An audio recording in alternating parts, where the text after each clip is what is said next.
Well, good morning. Are you guys liking this acoustic stuff, this acoustic sets? Yeah, I guess that puts you on the spot if you don't like it. Like, what are you going to say, right? No, I'm enjoying it a ton, and so thank you, Casey and the team, for doing that. And this is week 2 in our series of, it's a series for ladies. It's about ladies. I'm teaching with ladies. It's 2 ladies. But the things we're talking about, dudes, we can lean into this because this is very applicable for us as well. And the part of this teaching, what I've wanted to do is every week I've wanted to teach with a different lady. And it's been really fun because each lady brings a different skill set and a different energy. And so working with 3 strong ladies has been fun. And so learning a lot as we go. And if you don't know, this is my friend Heather Bishop. And when our family moved here, well, we've been here now 7, going into our 8th year. We've been here 10 years, going into our 11th year. Nice. And I think we met you in our first, I guess it would have been in maybe our first year here, so it would have been about 6 years ago we met you guys, right? Yep.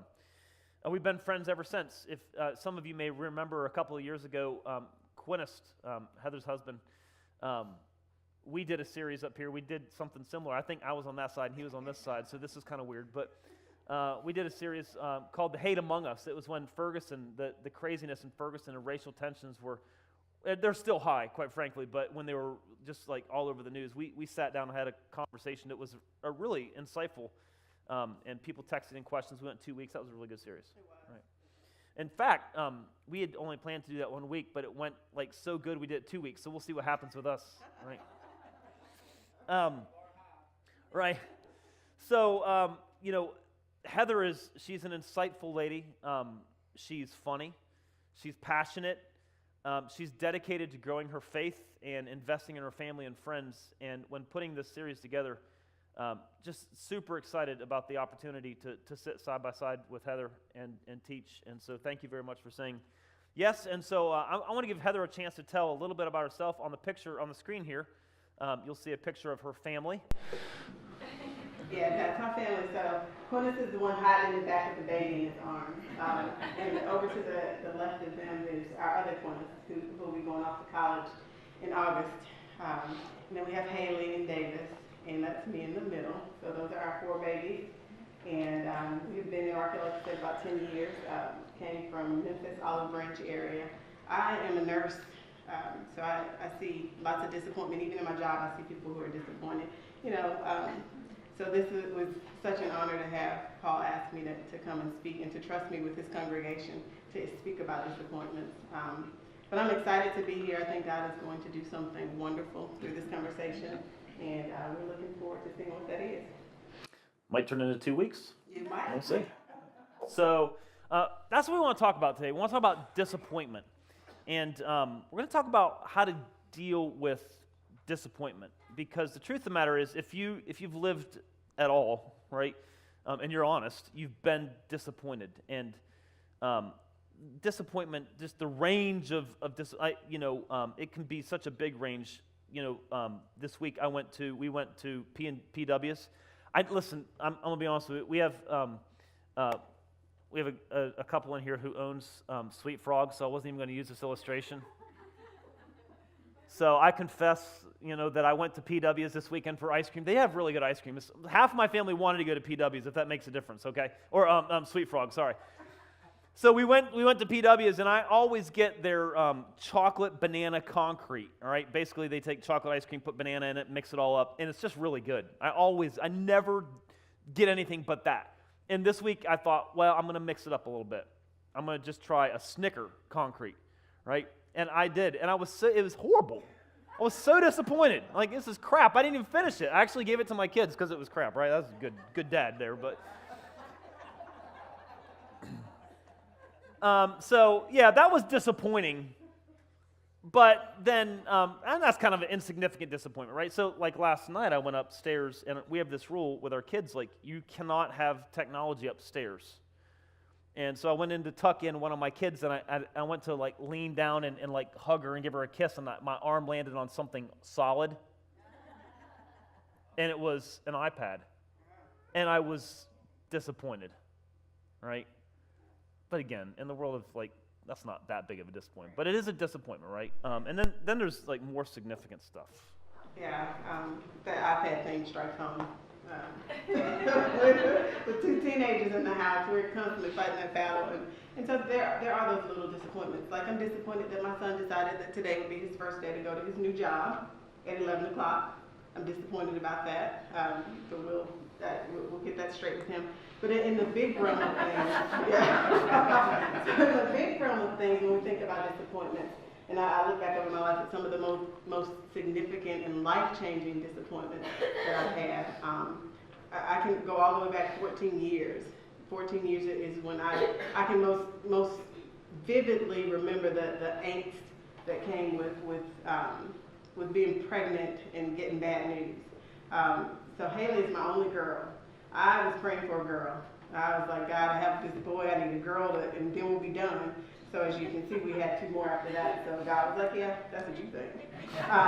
So I was pregnant with Haley, and we moved to San Antonio, Texas. I think I might have been probably 8 weeks pregnant with her. So we. It's a good time to move. It was horrible. It was like a whirlwind.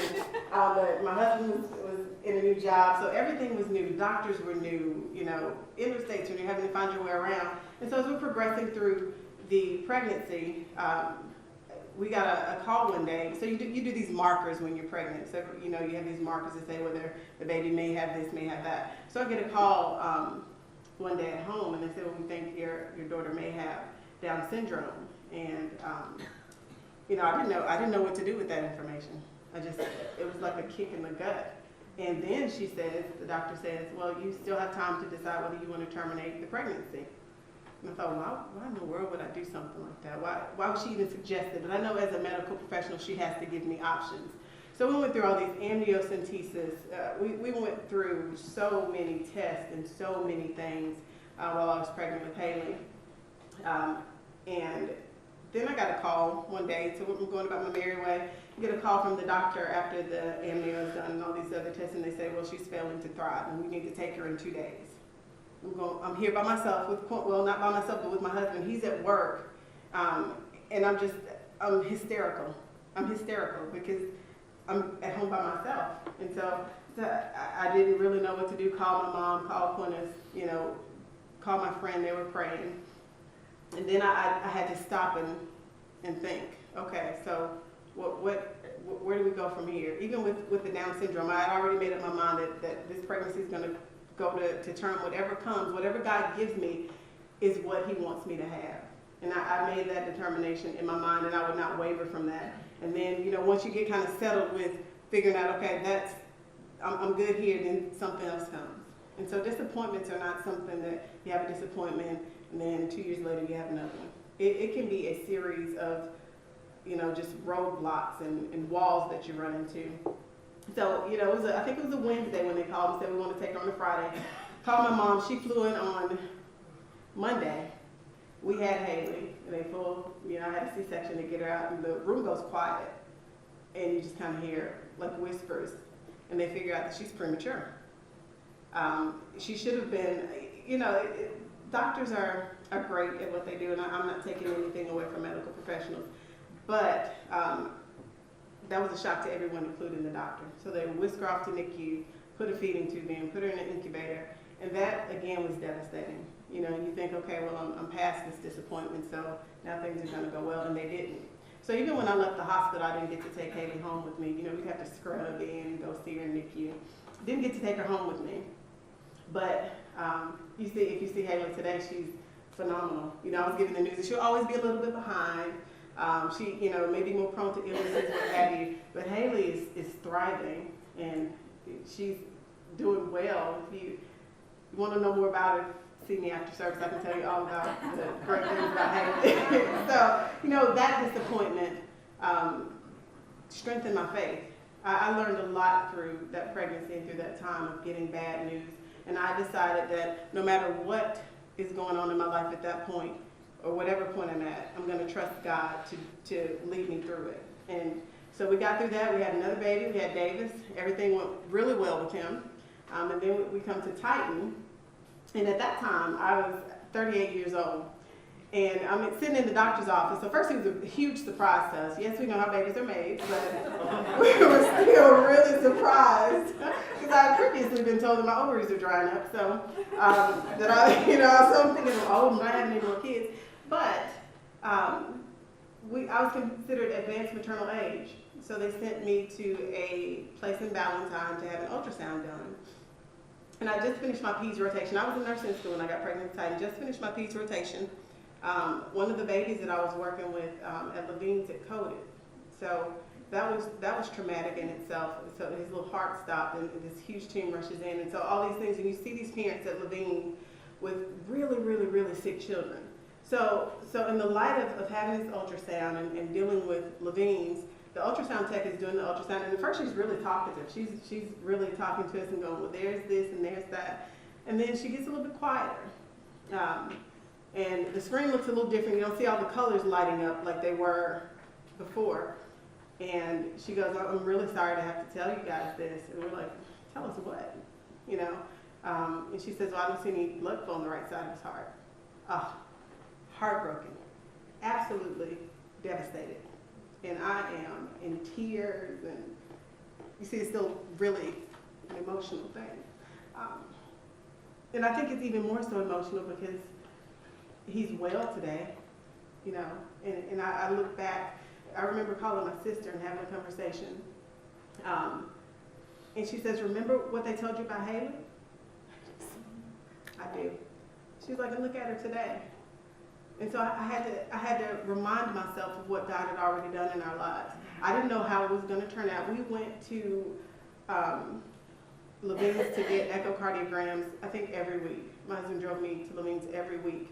And nothing changed about the news. And the doctor even asked me, she was like, how are you so calm? What is, she's like, I would expect to see a mother just, terribly upset about this. And I said, I'm trusting God.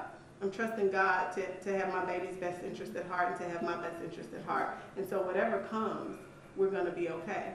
And that was a practice because there were some days where I was like, I'd go back and they go, oh, his pulmonary vein is this. And, every week it seemed like it was something else. Went through the pregnancy, had a huge group of people there to deliver him. He was born, again sent to NICU, and his echocardiogram still wasn't normal. So every year we have to get Titan's heart checked, and I've made up my mind, and we have made up our minds that no matter what the results every year say, we believe God. We believe that he has our best at heart. We believe that Titan has a great future. We believe that our family has a great future, and so that's what we're holding on to. And Paul and I have talked about, so what happens if it doesn't turn out right? Like what about those parents whose children aren't well, whose children aren't healed? And in those times, I think we really have to cling to what we know about God. And so I'll stop right there. I won't give away the rest of the conversation here, so I'll stop it right there. But there are disappointments. There will be disappointments. And yeah. That is a part of life. And so we'll dig into that and see how do you deal with those. For me, it's holding on to my faith. I have to hold on to my faith in what I already know about God. So there's a couple of stories about when you're in the middle of this, getting the reports from the doctor, like you don't know how it turns out, right? So all you know is like, this is my child and I have to leave her at NICU, or this is my little man and something's wrong with his heart, and so there is disappointment. That's pretty significant at this point because you don't know how it turns out, right? And God is blessing. I will brag on Haley. She's a runner, and I'm gonna brag because you will go on forever. All right, so as you should. But she just won the second fastest in the state of South Carolina, right? And she's 14, right? Amazing, right? Right, not bad for a premature baby, right? Okay, so there you go. So you heard Heather. She navigates these overwhelmingly big disappointment, and she's on the other side of that, right? But not everybody handles it like that. Like I read a quote from a lady named Jodi Picoult, and she said, "Let me tell you this: if you meet a loner, no matter what they tell you, it's not because they enjoy solitude. It's because they've tried to blend into the world before, and people continue to disappoint them."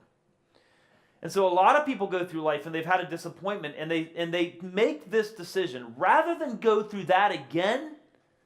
I'm going to step back and not make myself vulnerable. I'm not going to put myself in a position to be hurt again. And honestly, like we could just go through a list of these things. You tried super hard to get the job. You didn't get it. You're disappointed. Now what are you going to do? Are you going to try again, or are you just done? You reached out to begin a relationship with a girl, and she didn't respond like you hoped she would, so you're disappointed. What happens now? Are you done? Or are you going to pursue? Are you going to try again? You've had a relapse. You've been fighting against an old habit, and you've been doing really well. You've had a relapse, and now you're stuck. You're disappointed in yourself. What are you going to do? How are you going to handle this? Are you going to stop trying, or are you going to start again? And that's really what we want to talk about. And I will just tell you this. I like working through disappointment for myself on a personal level. And this is really vulnerable. And so I don't want you guys to, I wondered about whether to say this or not, but I'm gonna process it a little bit right now, and I won't go into incredible detail. But I'm 40. I'll be 42 next week. I know I don't look it, right? But I'm actually really struggling, real time, with how my relationship with my parents is turning out. I really struggle with just waves of disappointment and sometimes anger, bitterness, all of these things. And so the things that we're talking with you guys about today are like, this is real time. This isn't like, we're not disconnected from the conversation about disappointment. This is real time. We have and are feeling and working through disappointment. So what we want to talk about is a few ideas that we found helpful as we're navigating our way through disappointment. All right? And so you can plug in whatever your disappointment is. Maybe you have a relational disappointment. You're disappointed in yourself. You're disappointed with a medical report, or you're disappointed with whatever the case may be. There are three things that we want to process out loud with you that we're finding. I'm 42. Heather's 38. And right, I'm just kidding. But we want to process these out loud with you. So the first thing that we're finding as we deal with disappointment is this, and this is Heather. I will trust God even when I don't understand Him. Mm-hmm. Right? Yeah.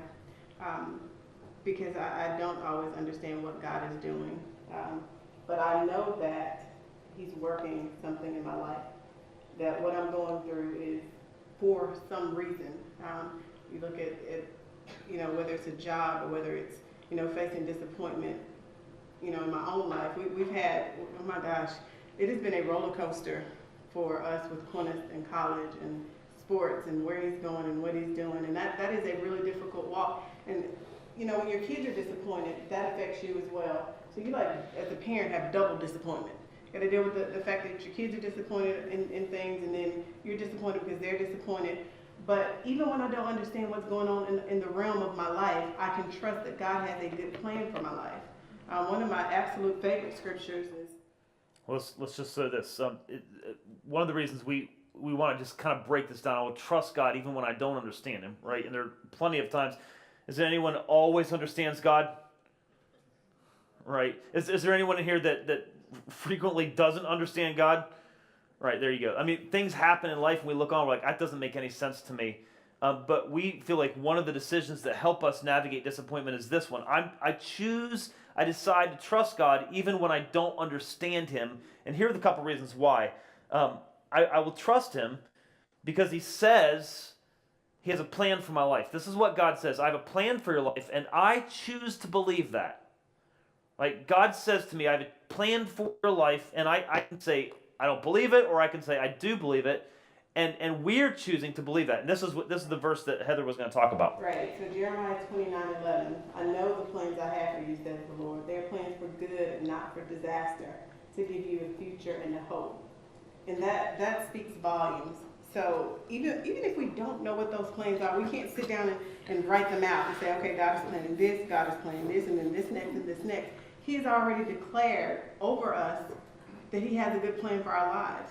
And it's to give us a future and a hope. And that is so important to me. I cling to that scripture so very heavily. I cling to it for my family. I cling to it for my friends. I cling to it for myself. Because hope is everything. Hope is everything. And, you know, I believe that. I choose to believe that what he says is true and that he does have a plan for my life. Even when I don't understand it, even when it doesn't look like it, I choose to believe that. And, you know, I can't say that I've always been the most faithful at doing that. It's not a, what's the word I'm looking for? It's not an automatic response for me. I don't know if it's automatic for you. It's not automatic for me. I have to go to the scripture and I have to know beyond the shadow of a doubt that God has a plan for my life, that I trust him, that I believe him. And even, you know, you can look back and see what has God done in your life. That's something that's really helpful. I journal. I write in my journal, and sometimes I look back and I go, man, I forgot I went through that. Look at where we are now. Man, that was a tough time, but look at what God did. And that gives you oomph, you know? Right now, we are, one of our daughters is very talented in a specific area of her life, and so we have her signed up for a program through Winthrop, right? It's called the STARTS program, where you have to test to get into this program, and once you're in the program, they really focus in on that skill that you have, and they teach you and train you, and you're trained by some of the best, right? And she does not want to go to this program. She went last year and enjoyed it once she actually did it. And now she's summertime. She does not want to go. She's begging us, please don't make me go to this. Please don't make me go. I just want to have fun this summer. It's only a 3-week course. It's not a big deal. But I guess, you know, we're insisting that she go to this because we are looking with an eye to the future. And so right now, this 3 weeks, she's like, you guys hate me. Like, you don't understand. You hate me, right? We're like, just go to the 3-week class, right? Because she's looking at it right now, like, this 3 weeks of my summer, right? And we're looking at it, hey, in the future, like, this is a significant investment in your future. And so as parents, we're like, just come on, just suck it up a little bit. You can do this. And I think sometimes we do this thing to God where we're like, you hate me. You're making me go through this, right? We have these conversations with God like, you don't understand. I just want 3 weeks of my summer. And God's like, no, you don't understand. I have a plan for your life, and you can't become all that I want you to become if you don't do this. This is an incredible opportunity. And so sometimes, I mean, big or small, whatever the case is, God is simply saying to us, I have a plan. And whatever it is that you're going through, whatever the season is, this is a part of the plan. And so what we found is in navigating disappointment is that when I choose to believe God has a plan, this pain, this suffering, this confusion is not without meaning. There's meaning to this. There's a point to this. This is like boot camp for my soul, right? This is like studying late nights for a test. It's not fun, but it's what's necessary to get to the next level. And if you believe that God has a plan, that kind of brings some meaning to it. And the scriptures say over and over, I do have a plan for you, says God. And we just choose, and this is what gives Christians so much hope. We choose to believe God has a plan. I'll trust him because he says, I have a plan. And what we found is, like, if you hang out long enough, oftentimes you'll actually see the plan in progress. And you have those moments like, I get it now. Not always. There's some things we won't know for a really long time, if ever, honestly. But there are some things where if we hang out long enough and we keep trusting God and keep putting one foot in front of the other, it begins to come together for us. So another reason, like the big point we're making here is I will trust God even when I don't understand him. The first reason we said is I'll trust him because he says that he has a plan for my life, and I'm just going to choose to believe that. The second reason we'll trust God even when we don't understand him is this. I will trust him because he's proven himself faithful in the past. Like if I look back over, you said you journal. Yep. You've seen these things, right? Yeah, I have written documentation because my memory doesn't always serve me well. You know, I can look at arguments that I have with my husband. He'll say, well, you said this. And I go, no, I didn't. I said. And he's like, no. You document your arguments? No. That's dangerous. I just keep it real. Okay. No, but sometimes I forget. After you've been through something, you forget exactly what happened. It's the same reason why eyewitness people are not always the most credible, because you forget. And so I find that writing things down, writing down what I'm going through, how God is moving in my life, what he's saying to me in this particular time, I can go back and read that and see, okay, God was faithful then. Why would he change now? He does not change. He does not change. I might change. You know, things around God never changes. And so, imprint situations, and that in it. And so I know that I can trust God through this next season or this next disappointment. So journaling is really, it's really cathartic for me. So, as an aside, like when do you journal? Whenever I feel like it. Like you don't have a set, like, because I journal, so I get up in the morning and I'll spend some time reading my Bible or reading a book that's kind of guiding me spiritually in a certain point of life, and then I'll write what I'm learning, I'll write what God is doing in my life. Like that's in the morning for me. Well, I take my journal to work with me. I take it to work, and because God speaks to me through work a lot, because I'm really struggling through work right now. Really, this is. And my husband, I tell him, I say, I promise I'm not going to come home and talk about work every single day. I promise I won't. But there are things because there are things that I'm praying about at work. That if God speaks to me at work, I want to be able to write it down. I don't want to trust my memory, and then get home and have to write it down. So I'm an eclectic journaler. Sometimes it's not a page. Sometimes it's just a line. It's just something God has given me today. So I don't have a particular time to journal. I think you should be free to journal whenever you want. Whenever the Spirit hits you, whenever he gives you something, write it down. Make it, it's like an insurance policy for your soul, for your, not in the eternal sense. But you know what I mean? It's like muscle memory. Faith, I look at faith a lot like a muscle. You have to train it, you have to build it, you have to work it out. And so I journal anytime. Anytime cool. I feel the need to. Well, there's a verse that kind of drives us on this. Like we've made this decision. This is what I just wish I could say this to. I am going to say it. Just say it to every single one of you in this room. Like at some point, making this decision to trust God because He says He's doing something, and then trust Him because honestly, as we reflect back over our lives and over the lives of people that we know, we see consistent patterns of God doing what he said he would do, like making us better, healing us, teaching us, evolving us. And there's a verse in Psalm 119, verse 90. It says, your faithfulness extends to every generation, as enduring as the earth you created. And, honestly, sometimes we look back people from history and we're like, I wish God worked like today, like he did then. And the truth is he does. But sometimes we just miss it, right? Because we aren't doing things like journaling and reminding ourselves of that. So we found that faith in God, I choose to trust God. I may be really disappointed, I'm really frustrated, I'm really confused, but I'm making a decision to trust God as a critical way to surviving disappointment. Because if you don't make these kinds of decisions, disappointment will eat your lunch. It will leave you a broken, angry, bitter, despondent person, and that's no way to live. Right? So a second decision then, the first decision is I choose to trust that God has a plan and he's working the plan. The second decision then that we found is this. Because I can trust God, I must make it a habit to look beyond what I see. Now, Will Durant said, you are what you repeatedly do. Excellence then is not an act, but a habit. You are what you repeatedly do. Excellence then is not an act, but a habit. And I think you could replace that word with faith. Right? You are what you repeatedly do. Faith, then, is not an act, it's a habit.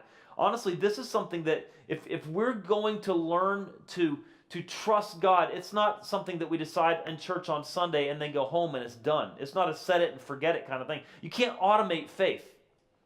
This is a decision that we have to consistently make multiple times a day. Because the truth is, we're going to encounter disappointment multiple times. In a week, maybe sometimes in a day. Disappointment. And in that moment, your decision is what? I'm going to trust God. I'm going to make it a habit to trust God, or I'm going to get all sideways. I'm going to get angry. I'm going to get bitter. I'm going to get frustrated. I'm going to let it eat my lunch. Right? It's a habit, and that's one of the things we've been talking about. Yeah. So, and habits are something you have to practice over and over and over again until it becomes a part of who you are. And so. I told Paul earlier today about and I don't know who said this or wherever he got it from, but there was a gentleman talking about the overpopulation of dogs in one part of the world. And he was talking to someone about why they fed one color dog and not the other. And he was saying, well, you understand that whichever dog you feed, whichever color dogs you feed are the ones that will survive. And he turned that around to make it an example of our lives. Whichever part of myself I feed the most, that's the part that's going to thrive. If I choose to feed my doubt, that's going to grow. I'm going to be constantly going around anxious and doubting and worried and scared about what life is going to bring. But if I feed my faith is going to grow, and I'm going to be saying, Lord, I know you have a plan for my life. I know I can trust you. I know you are faithful. And, so you have to choose which one are you going to feed. And that's a daily, sometimes even an hourly decision, because things can be thrown at you in life. There's no guarantee that just because I wake up today and I have this on my agenda that this is all that's going to happen. I mean, life is can be a whirlwind at times. And so we have to choose which part of our selves we're going to feed the most. And I choose to feed the part that is faith. I choose to feed the faithful part that says that God is in control of what's going on. So, and at the end of our time together, we're just gonna you can open it up and you can text in some questions, and we'll do our best to field some of those, and we'll put the number on the screen. So as we're talking through this, if you have questions, but some people are like, well, I don't know if I can trust God. Well, you basically have two options, right? When you're disappointed, you can choose to trust someone who says, I'm actually working a plan here. Hang with me. You can choose to trust him, or you can choose to trust yourself, try to work through this disappointment by yourself.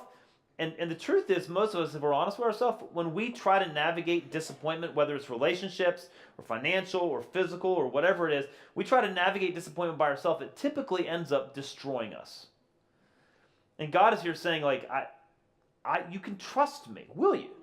And this habit, this is such an important thing to say, I have to make it a habit. And you just said it really is as simple as, again, this quote, you are what you repeatedly do. If I choose to make it a habit, it could simply be as simple as this.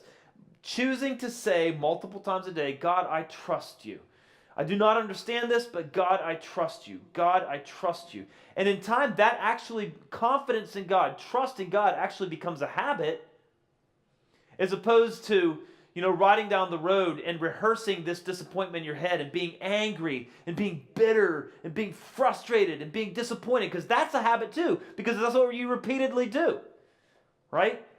Making it a habit to trust God. And that is this. I have to make it a habit to look beyond what I see. What I see, honestly, sometimes is the immediate. I'm disappointed. Relationally, I'm disappointed. I'm disappointed with myself. I'm disappointed with my husband or my wife. I'm disappointed with my job. I'm disappointed with the government. I'm disappointed with whatever.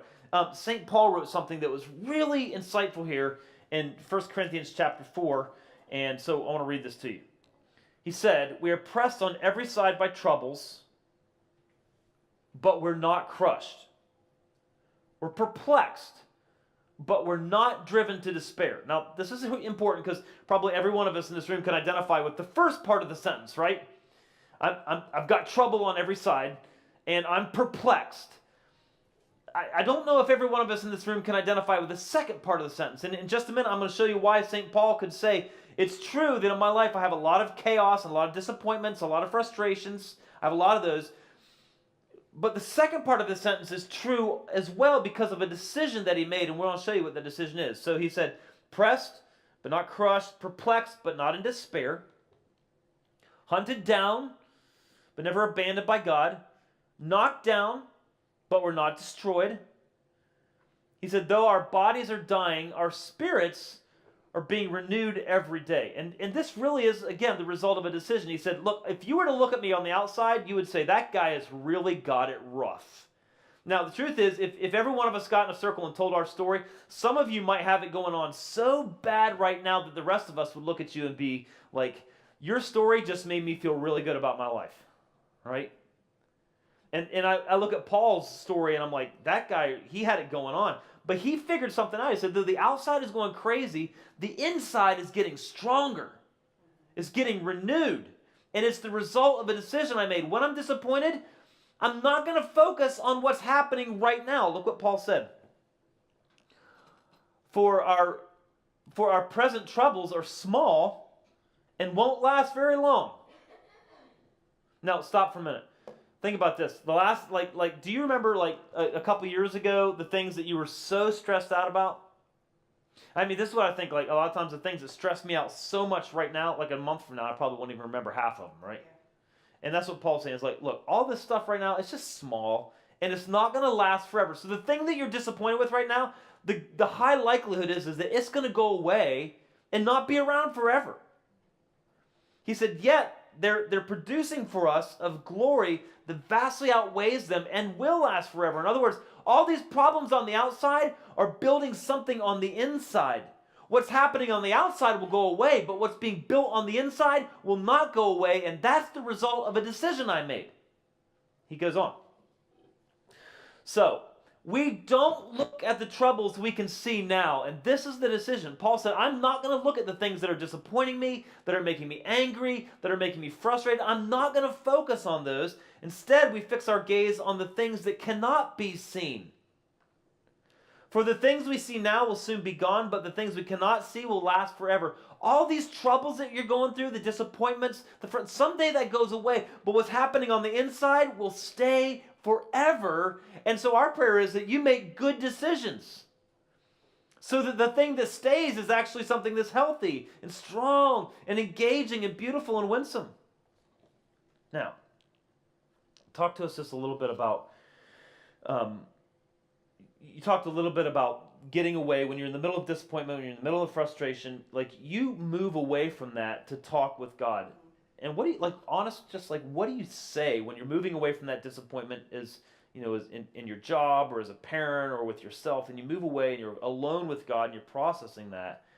What does that sound like? For me, it is a really, I try to be really open and honest with God, because it's not like He doesn't know what I'm thinking anyway. So it's a process of letting Him know, hey, I'm allowing you into this realm of my life. I'm inviting you in. I'm inviting you to come in and guide me where I'm supposed to go, because as a parent, as a wife, as a friend, as a sister, sometimes I don't get it. I don't understand what I'm supposed to be doing. I don't understand why I'm in this situation. So I said, God, you know what? I don't understand what's going on. But I know that you do, and I can trust that you're going to guide me where I need to go. Help me to be patient in this tribulation, because sometimes I can be real. I want it overnight. It doesn't feel good to be disappointed. It doesn't feel good, to be in a spot where your heart's breaking. And so I really am. I don't have a set prayer that I go to. I do have a few songs that I listen to that really help me focus on, okay, God, this is where I am. This is where you said you would be with me. This is what's going on. And so I don't know that I have a particular thing that I say to Him. I just get real honest. I remember one time I was going through a really hard time, and I was on the floor just going, God, I don't understand. I don't understand what's going on. I don't like it. I'm not happy about it. And this is how brutally honest I was. And I was a little timid about doing this, but I learned something in confessing this to God. He said, I heard Him say, asking me the question, am I enough for you? And at that time, I had to say no, because I hadn't learned to let Him be enough for me. And instead of lightning bolts coming down or Him turning His head in disappointment, He just continually showed me how He was enough for me. He continually gave me opportunities to trust Him and believe Him. And so one thing about praying for faith is that He will give you opportunities to see that in action. Just like praying for patience, He will give you opportunities to be patient. Okay? Because with my kids, God, please give me more patience. Mommy, tighten this, this is going on, the dog just did this. If you're praying for something, God is going to give you opportunities to see those things come to pass. And that's a dangerous prayer. God, give me faith. Give me faith. He goes, game on. And so I had to learn that I can be honest with God. If I can't be honest with anybody else, I can be honest with God, and I can pour my entire heart out to Him, because He has my best interest at hand. I don't have to be afraid of looking like, sometimes, I don't know if you have this feeling, but sometimes you feel like as a Christian, you always have to be strong. You always have to have this strong and say, oh, I know God's going to do it. And sometimes you need to be vulnerable enough to say, God, I need you. I need you. And or go to a friend and say, I need you to pray for me. There's a verse in the Bible where, Moses was leading the children of Israel out of Egypt, and Joshua was fighting. And as long as Moses' hands were up in the air, he was doing well. But when they started to fall, Joshua started to lose the battle. So his friends, Aaron and Hur, stood on each side of him and held his hands up for him. So praise God for those friends who walk alongside you and who can help you hold your arms up. Because we can't always do it by ourselves. It's kind of like the spotter at the gym, trying to push this heavy weight. Oh my gosh, if it falls on me wrong, it can kill me. It can absolutely crush me. But you got that spotter there saying, up, come on, we got it. We got this, and help you put it back on the rack. So, you have to be able to be honest with God and go to people who will cover you in prayer. And even when you're not feeling like the most faith-filled Christian walking around strutting your Christian feathers, you got to be able to say, God, I need help with this. I'm weak in this area. I need you to build my faith up. And I think that being able to be honest with people and be vulnerable to what God wants to do in your life is really important. I know that wasn't part of what it's a bonus. About, but Yeah. I mean, we have to be able, and some of my friends have heard me say before, and this is huge for me, is that I ask God often, God, make me willing to be made willing, because I'm not always willing to do what He's asking me to do. Sometimes I don't want to do it because it's not fun and it doesn't feel the best. You know what I mean? As humans, we want creature comforts. We want those things, but God is not interested in my comfort. He's interested in my character. That's what He wants to see, my character building. He wants to prove Himself faithful to me. So I have to be able to allow Him to do that. I have to be willing to allow Him to do that in my life. So this all goes back to this idea of habit. Like, this is something that we consistently do, showing up. Literally Friday, I locked all the doors in this building and I turned off all the lights because I didn't want anybody to know that I was in here, because I was going to pray some prayers I didn't want any of you walking in on. And I went over there and turned off all the lights, and I literally had that conversation with God, like, I just don't get, and had that, like, arms flailing, like, strong language, just, And what's amazing is that as I do this and make that regular conversation with God a habit, like, He helps me navigate this stuff, and it's just, so it's a habit. But it's one of those things where, like, sometimes, like, we don't show up when we should show up, and the result is we don't get what God has for us. So here we are. So the first things that we want to say, the first two decisions are these. I will choose to trust God. Because He invites me to trust Him, and He's proved Himself to be worthy of trust, number one, right? The second thing we've said is I'm going to make it a habit to look beyond my immediate circumstances. I'm disappointed, I'm frustrated, it doesn't seem to make sense, but I'm going to choose to look beyond that to a God who's working a plan, all right? I'm going to make it a habit. I'm just going to, even if it just comes down to repeating multiple times a day, God, I'm going to trust you. I'm going to trust you, and being honest with Him in prayer, but still saying, I trust you. And so what we want to do is we want to drill into a final decision that will help us survive disappointment, navigate it well. But before we do, we actually want to say this. These are not decisions, again, that are once and done. You make it and it's done. They're decisions that you need to keep making. I'm going to keep choosing to trust God. I'm going to keep choosing to build this habit. And so at our house, we have Sherry is into flowers. And I have never been into flowers, and I still am not, as a matter of fact, but I'm into Sherry. And so I'm trying to be into flowers. So one of my responsibilities around the house is to water the flowers. You see where this is going? So yesterday, she escorted me out to the back porch, right, and pointed to said flowers. And they're all like, like, what? And she reminded me that I'm to water them, but I have been, but apparently not enough, right? And so now I got up this morning and I watered them, as I should. And these decisions that we're talking about, the decision to trust God, the decision to make it a habit, right? These are decisions that need constant attention. They need constant watering. You can't make a decision Sunday and then forget it and expect it to work. You got to keep working this thing. You got to keep nurturing it. Otherwise, disappointment will eat your lunch. And so what we want to show you for this third decision, we want to show you a quote from Proverbs. And then we want to share with you this third decision that you have to make. And here's the quote. It's on the screen. Here it is. Hope deferred makes the heart sick, but a dream fulfilled is a tree of life. That first part is what I want to talk about. Hope deferred makes the heart sick. That's disappointment. I hope for something. I hope this relationship is going to work out. I hope this job is going to work out. I hope the medical report comes back well. I hope my kids do well. I hope. And when it doesn't happen, your heart just gets sick. I mean, you know what that feels like? Like your this falls to here. Is there actually a medical word for that? Like this goes here? There's not? Right. But that does happen though, right? It does. Right. I call it the gut kick. You know, somebody just kicks you in the gut and you're going, but I thought. I call it something else, but it's the same idea. I'm sorry. It's that feeling that, oh God, you know, I thought this was going to happen. Right. This happened. There is, and I hope my husband doesn't get upset with me for talking about this, but, honey, forgive me.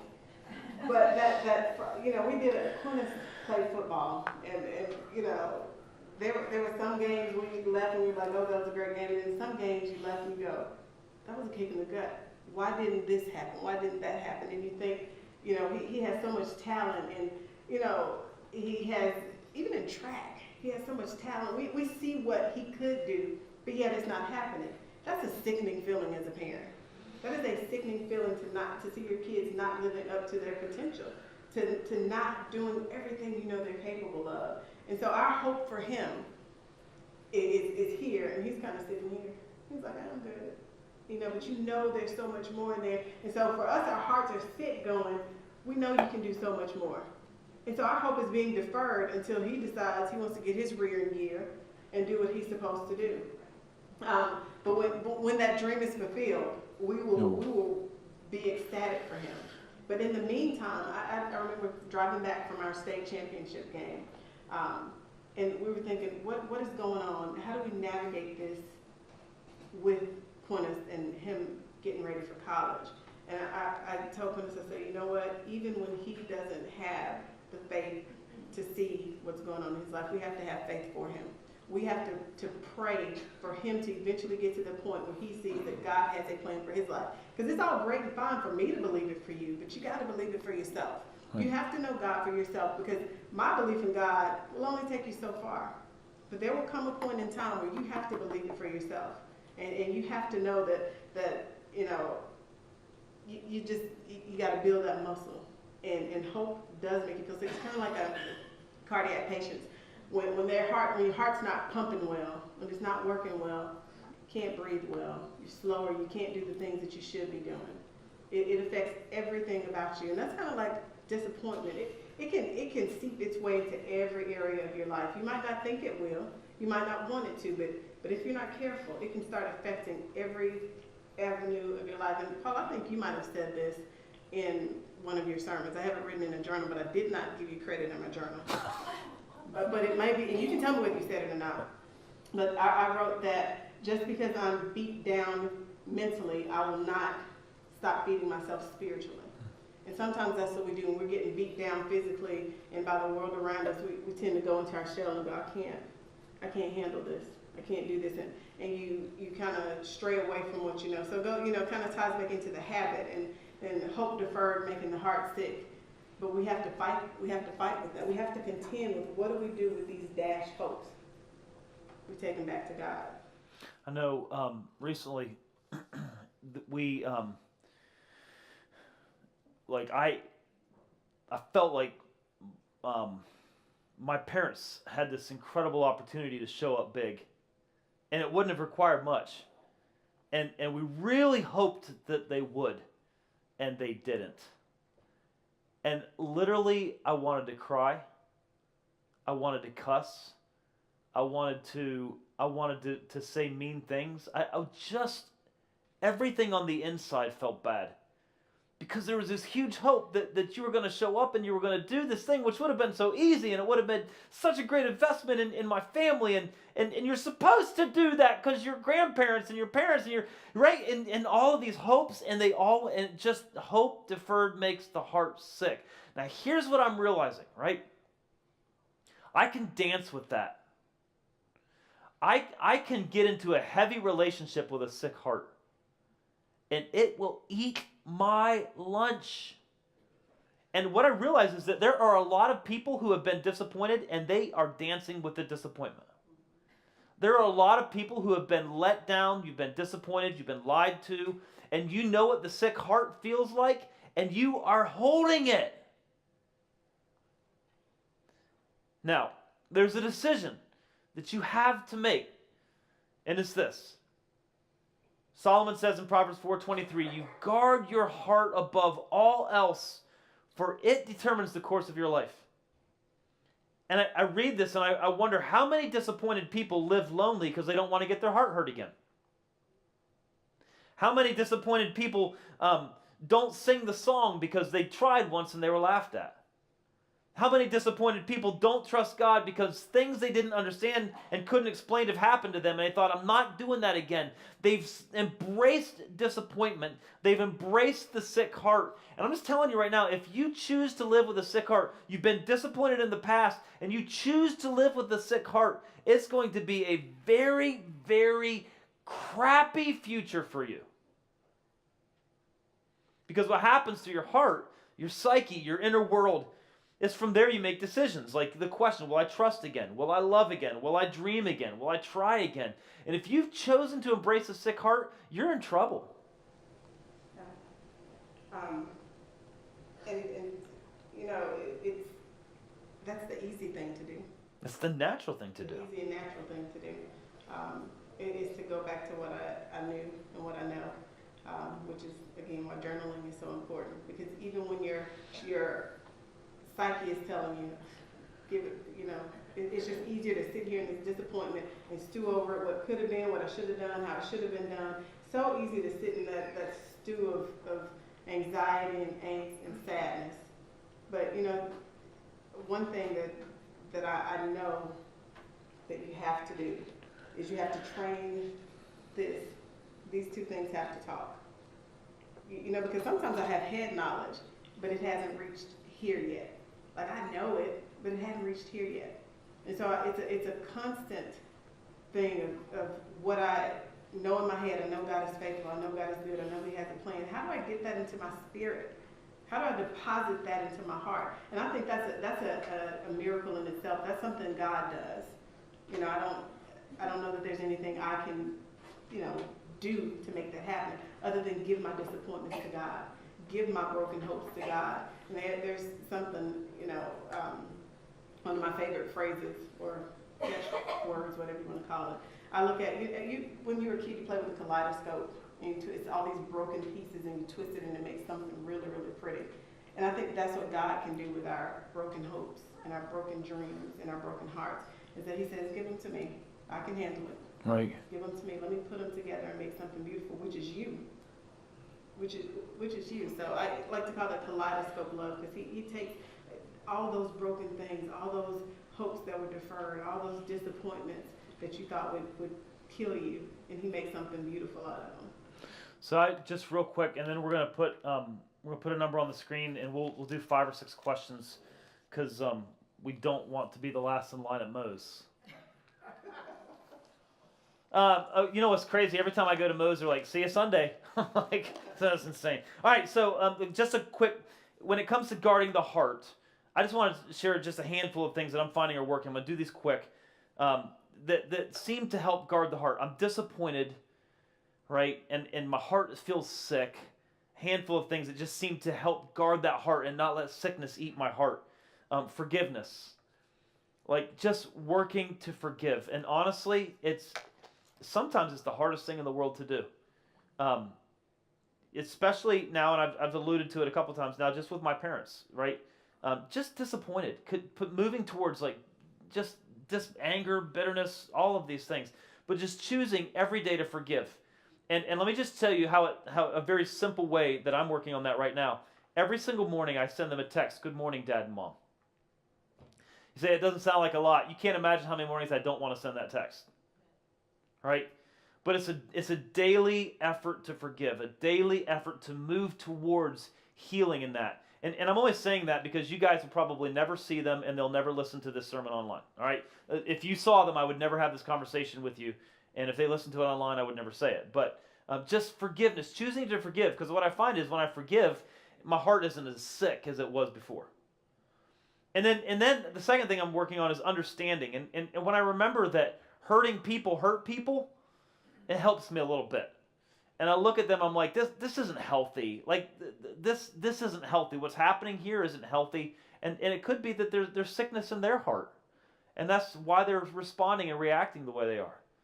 A third thing is refusing to allow myself to shrivel up and not allow love in. I mean, it would be very easy for me to shrivel up and not, I'm not ever going to get hurt like this again and to forbid love to enter into my life. And I'm just making a daily decision. I'm not going to live like that. I'm just not going to live like that. I'm going to keep moving towards love. Reminding myself of God's love is another part of that, his faithfulness. We've talked about that. And then finally, something that's helping me guard my heart is looking for lessons in this disappointment that I can apply in the next chapter of my life. Like, how am I going to parent? Are my kids going to sit up here someday and talk about me? Right? Are there people that I'm disappointing right now? Is there something that I'm doing that's setting people up to act like this? Like, just looking at these things that are happening and just trying to learn lessons from them that will help us. So there are the three decisions, right? Number one, I will choose to trust God even when I don't understand him. I will choose to make it a habit to look beyond what's happening immediately, believing that there's something else that's coming. And I will choose to guard my heart so that disappointment doesn't destroy me. All right? Now, let's do this. I'm going to throw a number up on the screen. I'm going to go get my phone. And 803-579-1745. And we'll just field a couple questions, and then we'll go home. Sound good? Hello? All right. Okay. Very good. Okay, here we go. I'm just going to read these, and we'll see where they go. All right? So many people, believers and unbelievers alike, struggle with, why do bad things happen to good people? Or conversely, why do good things happen to bad people? This sounds like a question for you, all right? What would you tell people that use this issue as a stumbling block to faith? That's just a really good question. Like, why do, like, you believe in Jesus, you're a Christian, and yet bad things happen to you, and yet you look right across the street, and here's a dude who doesn't believe in Jesus, and good things are happening to him? That is a good question. And that's something I think that we can wrestle with a lot. And my answer to that would be, being a Christian doesn't ensure that bad things won't happen to me at times. And there's a purpose to my pain. There's a purpose to what's going on. And the Bible says that the rain falls on the just and the unjust. So just because I am a Christian doesn't mean that hard times won't come. And just because someone is not a Christian won't mean they won't experience good things in their life as well. Perhaps the good things that they're experiencing is God wooing them towards himself. I can't judge or tell you why someone who is not a Christian is having a windfall, is having a great life. That is really, part of God's plan for their life as well.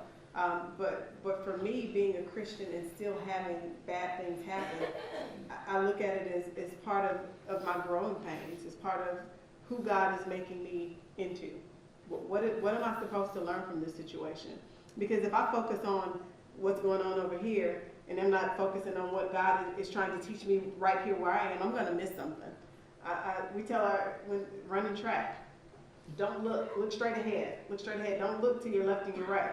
Look straight ahead. Look at the finish line. I think that's what Quintus tells the kids when they're running. That's kind of what I got from it. You look ahead at that finish line and keep your gaze focused on that. And also keep your gaze focused on the fact that God has everything in control, and I don't understand his ways. His ways are higher than my ways. But I do know that everything in a Christian's life is for a purpose. And I choose to believe that even in the worst of situations, that there is a thing that he's doing inside of me that's going to get, that's going to produce an eternal glory. Because everything we go through is really for God's glory. And if my neighbor is looking at me going through bad times, and You know, I refused to praise God through those bad times and I got my head held down. Why would they want what I have? Why would they want why would they want to be in a relationship with the God that I claim is good? Do I only want him as like a Santa Claus God, you know, to give me all the good things and none of the bad stuff? But I also have to trust that even in the valley, he's there. He's the lily of the valley. And so even if I'm down in the valley, he's down there with me. And he's with me on the mountaintop as well. I would say go to Psalm 73 and Psalm 37. And both of those Psalms wrestle with that very question. In Psalm 73, the guy who wrote it is a man named Asaph, and he's looking at God saying, I'm doing everything right and my life is falling apart. And I look across the street and that joker is doing everything wrong and he's making a lot of money and he's got a good life. What gives? And then he wrestles through that in Psalm 73. Psalm 37 does something very similar. I would absolutely encourage you to start there. I would also say, to quote Jim Carrey, he says, I wish everyone could be rich and famous so that they could find out it's not all that it appears to be. And I think sometimes we look at people whose lives are all together, and really, if we got in behind the scenes, we'd realize they're not all together. You know, so yeah, that's a great question. But Psalm 73, Psalm 37, two great places to start. Here's a question. If you disappoint someone and you're not aware of it, would you want to be made aware of it? Or is it best to leave it alone? So if you want them to let you know, or would you want them, I think I'm understanding this right, or is it best to just leave it alone? Should you deal with your disappointment alone, or should you address it? I think it's always better to address it. Otherwise, it becomes like a festering ulcer that eats at you. And I can't say I always tell people when they disappoint me. So this is something I probably have to put into practice.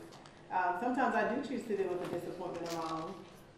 You know, if it's something that someone else has done to me, I just kind of blow it off. But would I want to know if someone is disappointed in me? Absolutely, absolutely, I would. So I think there's two sides to this coin. One is 1 Peter 4:8 says, love covers a multitude of sins. So if you're easily disappointed, don't walk around telling everybody all the time, like, you really disappointed me that you wore a black sweater today. You know, who cares, right? So at some point, love covers a multitude of sins. So, I mean, if we walk around always sharing our disappointments, somebody's be like, oh, God, I don't ever want to see them. You don't add any value or blessing to other people's lives. But I do think there's times in our life, and this is where Romans 15:14 says, Paul says, you are filled with knowledge and goodness and able to confront one another. And so there are times where you're confronting me will actually help to make me a better person. And so in those, if I've disappointed you, and it's a matter of character, and it will make me a better person to have that conversation, I think you should absolutely move toward me. But if it's just nitpicking, I think that's one of those things where 1 Peter 4:8 comes in. Love covers a multitude of sins. Maybe you just let this one go. You know? Yeah, that's a good question. How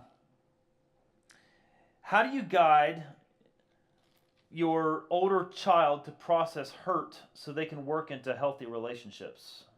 You're the parent of a senior, so I'm going to throw that one to you as well. Read that again. How do you guide your older child to process hurt or disappointment? How do you help your older children process disappointment so they can work through into healthy relationships? First of all, I'd say listen to what we've been talking today. I mean, that's just like... Yeah, and there have been disappointments. I really, my go-to for my kids is God has a good plan for your life. Like, we cling to that scripture a lot. Here's another thing I will tell them is that there's nothing that comes in your life that isn't necessary for your growth. This is all necessary. God doesn't send anything to us that is unnecessary, and he does not withhold anything that is necessary. So if it's here, he already has a plan in place to help us walk through this. Because high school can be a very disappointing place. College applications and getting rejection letters or not getting scholarships or test scores that you don't want can be very disappointing for kids. But also, we use our lives as examples. We talk to our kids a lot about what we did and how things turned out for us and what we had to learn. So my walk also is an example for our older children.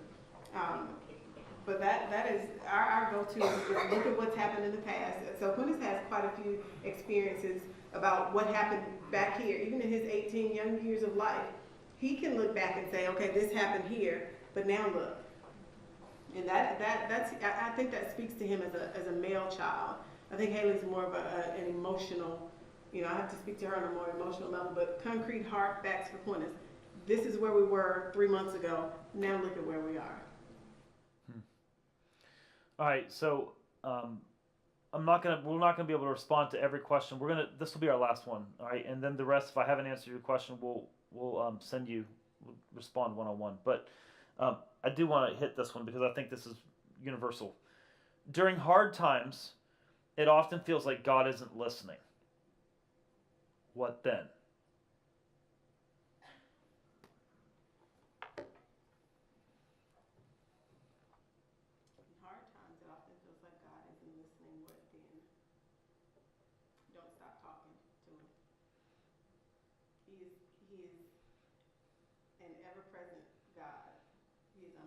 Omnipotent, and he has said that he is going to be with us wherever we go. So even when your emotional state is telling you it doesn't feel like God is really near, I'll find this scripture. You can talk while I find this. Was that an order?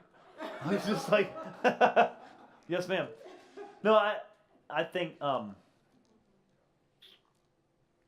there's a difference between someone who loves you and knows what's good for you saying, trust me, and a sneering gangster. Like you watch the gangster movies and they're like, trust me. Or that evil laugh. You're like, oh God, something bad's going to happen, right? Like that kind of trust me, like no good. So I actually have a story. My last obligation as a personal trainer was to train a young lady for a bodybuilding show. And if you've ever competed in any of those things, it is terrible. It is awful. You're starved. You're dehydrated. It's just miserable for months. And she decided she wanted to do this, but she kept saying, this is horrible. This is awful. This is terrible. And I kept saying, you got to trust me. You got to trust me. You got to trust me. And you know what? She trusted me, and she won. She won because she did every miserable, terrible thing that I told her to do. And I look at this and I'm like, sometimes I look at God and I'm like, I show up and I'm like, this is really hard. Are you listening? Like, do you know what you're doing? Like, really? This is really hard. And sometimes it feels like he's not listening or he doesn't care. And the truth is, I just need to do what he said. And a lot of it said right here. Some of it, I just need to do what he said. And if I do what he says, I win. Right? So, sometimes I realize when times are hard, I'm trying to get God to change his mind and do things that would serve me well and not serve his plan well. And so I'm basically saying, hey, why don't you change your mind? He's like, because I know it works. Do what I say and it works. So, yeah, sometimes like all of my pleading and gesturing and yelling, whatever, praying towards God is he's not going to pay a lot of attention to it because my ideas are stupid sometimes, right? It's like your kids saying, why can't I eat candy for supper? Because I'm an adult and I know. If you eat candy for supper, you'll be sick all the time, right? And this is in the book of Joshua. And usually, people will talk about Joshua 1:9, be strong and courageous. But there's a couple of verses before that, Joshua 1:7, be strong and very courageous. Be careful to obey all the law my servant Moses gave you. Do not turn from it to the right or to the left, that you may be successful wherever you go. Keep this book of the laws always on your lips. Meditate on it day and night, so that you may be careful to do everything written in it. Then you will be prosperous and successful. Have I not commanded you, be strong and courageous? Do not be afraid. Do not be discouraged, for the Lord your God will be with you wherever you go. That's a whole sermon in itself. So even God is essentially saying, I'm with you anywhere you go, even when it doesn't feel like it. And then he puts in there, meditate on my word day and night. We can't work through problems with just our human knowledge. Our eyes will fool us. Our eyes will fool us every time. If we just look at the circumstances and where we are, we can certainly be discouraged. But if we focus on what God's word says and what he commands us to do, to be strong and courageous, I think that even in those times when we feel like he's not listening, we have to go back to what we know. We have to go back to the fact that we know that he has a good plan for our lives. We know he's faithful. We know we can trust him. I think it's pretty insightful here. This is what we're just talking about, right? Be strong and courageous. Be careful to obey all the instructions you've received. Do not deviate from them either to the right or the left. I mean, sometimes working our way through disappointment is simply doing what God said. Like, just, we know he said this stuff, so just doing it. And as we consistently make it a habit, keep doing it, someday we're able to look back on disappointment and say, I'm actually better because of, yeah. Very good. Guys, thanks for sharing this morning. Heather, you've been extraordinary. Thank you. You're amazing, and yeah. So let's just pray together, and then we're going to go. Father, in this room, undoubtedly there are men and women who are struggling with disappointment. Their life is not what they expected 10 years ago. They thought it would be different, but here it is. Maybe their relationship is unstable. Maybe they're still struggling with a habit or an addiction they had hoped that they would be done with by now. Maybe they're disappointed with children. Maybe they're disappointed with parents. Maybe they're disappointed with something financially. Just any range of things, the physical reports that they keep getting back from the doctor. Maybe they're disappointed because they've been praying and reading their Bible and trying to pursue you, to find you, and it just seems quiet. There's just any number of ways in which we could be disappointed. I pray today, God, that every single person in this room would make these three decisions. I'm going to decide to trust God even when I don't understand it. I would choose to trust God. I choose to trust God. I'm going to make it a habit to look beyond what is happening right now and to look beyond that to the future. I'm going to make it a habit. So that means like every day I'm just going to start saying this, like, God, I trust you. God, I trust you. I don't understand what's happening, but God, I trust you. We begin to make that a part of the rhythm of our life, that sentence. God, I trust you. And then finally, Lord, we'll make it a habit. We decide to guard our hearts, perhaps through forgiving, perhaps through reminding ourselves that the people on the other side of this story are, maybe they're hurting, maybe their heart is sick. We're going to choose, Lord, to guard our hearts so that disappointment does not make our hearts sick and leave us in a place where we function as sick, unhealthy, disappointed, unhappy, bitter, angry people. You've given us so much goodness in your word, Lord. And I pray that as we walk out of here today, we'll begin looking to you as the one who is writing a story in our life that will ultimately be a good story. If we will continue to trust you, if we will continue to follow you, good things are guaranteed to those who pursue and wait on God. This is our hope. Would you go with us today, Father? Thank you for the series. Thank you for Heather. Thank you for her willingness to share with us today. I pray your blessing on this group, every single man, woman, boy, and girl, in Jesus' awesome name. Amen.